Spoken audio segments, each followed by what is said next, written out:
সেবার মান এবং প্রতিযোগিতায় পিছিয়ে পড়ছে চট্টগ্রামের শাহ আমানত বিমানবন্দর। যাত্রী সংকট, তুলনামূলক বেশি পরিচালনা ব্যয় সহ নানা কারণে মুখ ফিরিয়ে নিচ্ছে বিদেশি এয়ারলাইন্সগুলো। একে একে অপারেশন গুটিয়ে নিচ্ছে অন্তত ডজন খানেক বিদেশি ক্যারিয়ার। যদিও কর্তৃপক্ষ বলছে বিমানবন্দরের মাস্টার প্ল্যান বাস্তবায়ন হলেই সংকট কেটে যাবে। দেশের দ্বিতীয় বৃহত্তম বিমানবন্দর এই শাহ আমানত দিয়ে গত বছর আন্তর্জাতিক যাত্রী পরিবহন হয় প্রায় 10 লাখ, আর ফ্লাইট সংখ্যা ছিল 8,000-এরও বেশি।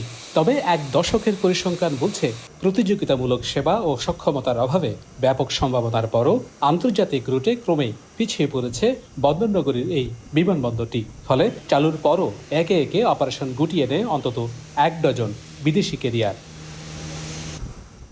এভিয়েশন খাতের সঙ্গে জড়িতরা বলছেন শুধুমাত্র পরিকল্পিত উদ্যোগের অভাবে শাহ আমানতে আগ্রহ হারাচ্ছে বিদেশি এয়ারলাইনগুলো। তুলনামূলক বেশি গ্রাউন্ড হ্যান্ডলিং চার্জ, পর্যাপ্ত চেকিং কাউন্টার ও বোর্ডিং ব্রিজ না থাকা সহ নানা অবকাঠামো সীমাবদ্ধতায় এয়ারলাইনের জন্য লাভজনক হচ্ছে না বিমানবন্দরটি।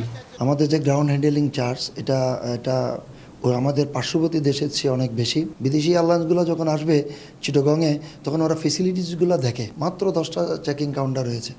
যখন 2-3টা এয়ারলাইন যখন একসাথে ল্যান্ডেড হয়, বাংলাদেশে এলো এই প্রথম টাচলেস আরএকে সেন্সেশন ওয়াটার ক্লোজেট আর টেকন হয়, তখন এই প্রবলেমগুলো অ্যারাইজ করে। বোর্ডিং যে লাউঞ্জগুলো ওগুলো যদি একটু বাড়ানো হয়, এরপর চেক ইন কাউন্টারগুলো, এরপর কনভেয়ার বেল্টগুলো, এয়ারপোর্টের যে ধারণ ক্ষমতা এটাও একটু বৃদ্ধি করতে হবে এবং এটার সাথে সাথে যেসব ফ্যাসিলিটিগুলো আছে ওগুলোকেও যুগোপযোগী করতে হবে। সেক্ষেত্রে দেখা যাবে কি ফরেন ক্যারিয়ারগুলো তাদের ফ্লাইট পরিচালনার জন্য আগ্রহ প্রকাশ করবে।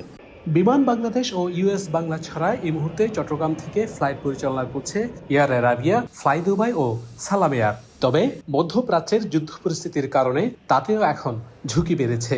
সংশ্লিষ্টরা বলছেন শুধু মধ্যপ্রাচ্যমুখী না হয়ে নতুন নতুন গন্তব্য অন্বেষণ আর ভিসা জটিলতার কাটানো গেলে বিমানবন্দরের গতি বাড়ত। বিমানবন্দর কর্তৃপক্ষ বলছে মূলত যাত্রী সংকটের কারণেই লাভজনক না হওয়ায় শাহ আমানতে ফ্লাইট পরিচালনা বন্ধ করেছে বেশ কিছু বিদেশি এয়ারলাইন।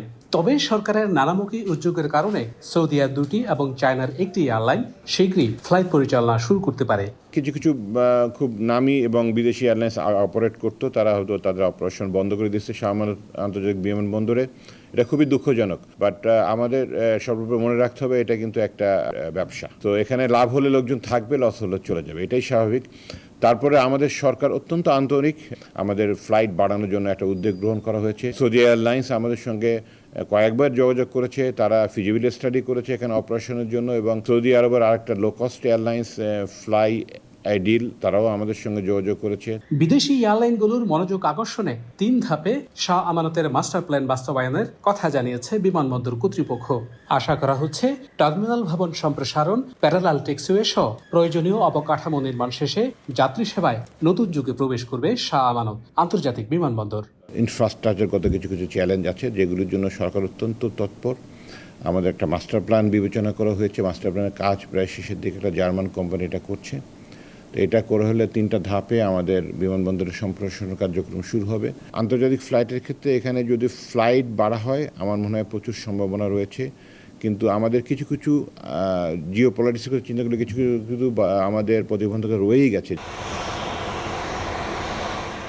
চট্টগ্রাম থেকে এখন মাত্র 3টি বিদেশি এয়ারলাইন ফ্লাইট পরিচালনা করছে, তাও সবগুলো মধ্যপ্রাচ্য রুটেই। একসময় বহু প্রত্যাশা নিয়ে এই শাহ আমানত বিমানবন্দরে আন্তর্জাতিক রুটে ফ্লাইট পরিচালনা শুরু করেছিল স্পাইসজেট, থাই স্মাইল সহ বেশ কিছু নামি দামি এয়ারলাইন্স। তবে যাত্রী সংকট সহ নানা কারণে একসময় তাদের সেই ফ্লাইট পরিচালনা গুটিয়ে ফেলতে হয়। এই খাতের সঙ্গে জড়িতরা বলছেন দক্ষ জনবল এবং কিছু অবকাঠামো সক্ষমতা বাড়ানো সম্ভব না হলে অদূর ভবিষ্যতে এই শাহ আমানত আন্তর্জাতিক বিমানবন্দর বিদেশি এয়ারলাইন্সদের দৃষ্টি আকর্ষণে অনেক পিছিয়ে পড়বে। Shahnaz written, one news, Shah Amanat বিমানবন্দর, চট্টগ্রাম।